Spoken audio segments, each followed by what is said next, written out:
microsegmentation, right? So we start a journey, our process, if you will, from beginning, segmenting out parts of, the crown jewels, the servers, things like that, all the way down to individual workloads, and that's when we start having that microsegmentation conversation. But then from a security perspective, a lot of times we will just see the agent out across the entire network quietly and never turn it on.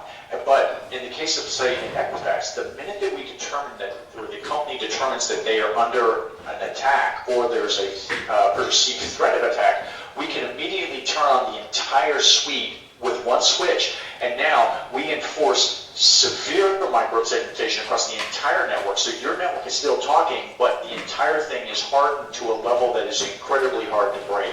In fact, so hard that NSA has certified it for use on national security systems.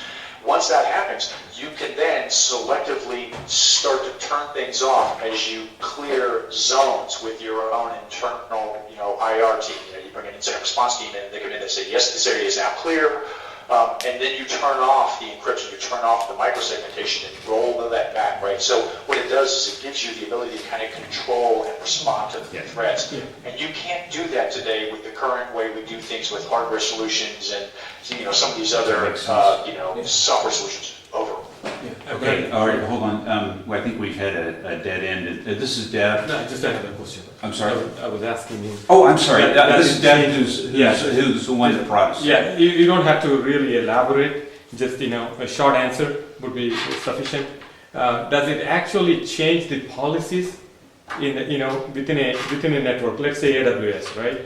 We applied the policies. I'm following up on Ramesh. You can actually do a microsegmentation app by enabling a WAF. Right. So I'm still not able to connect. Why do we need to do a?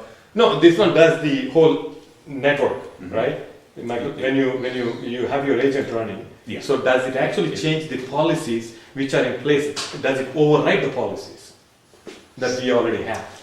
Or just bypass? So did you?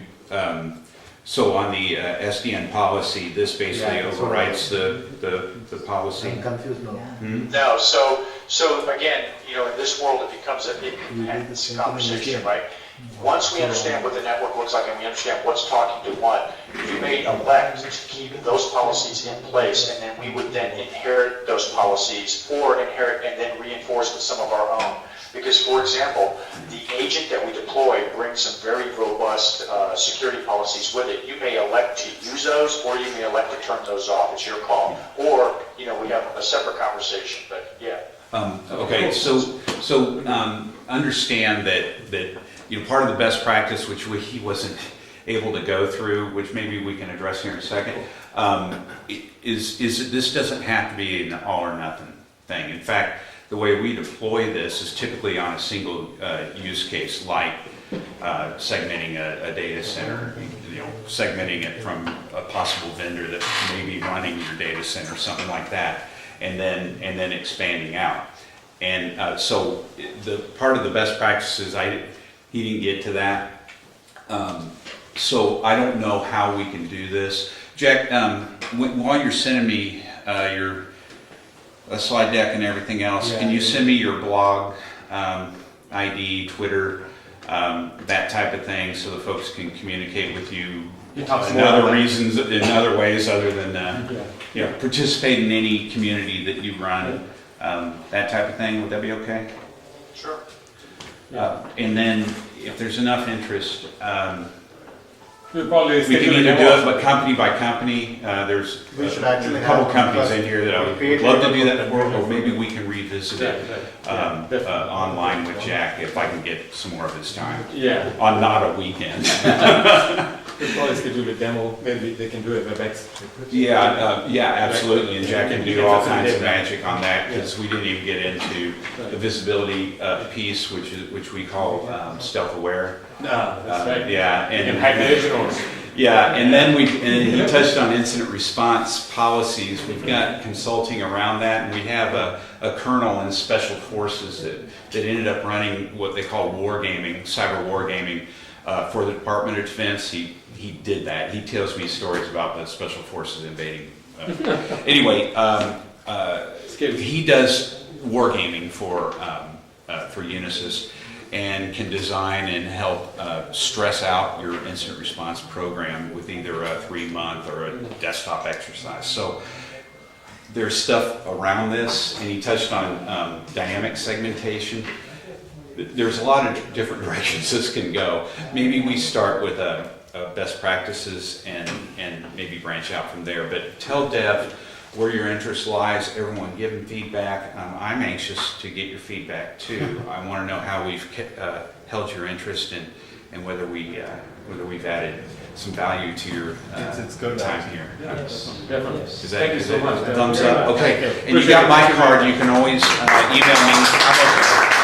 Yeah, thank you so much. I'm going to shut down now. Any final sentence?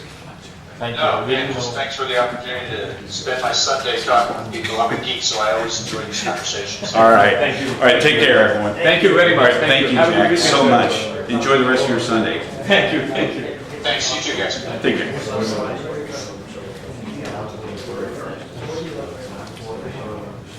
So are you involved in the segmentation? I was, Dan sent me down to D-Raj early this year because he was researching, he's part of that research.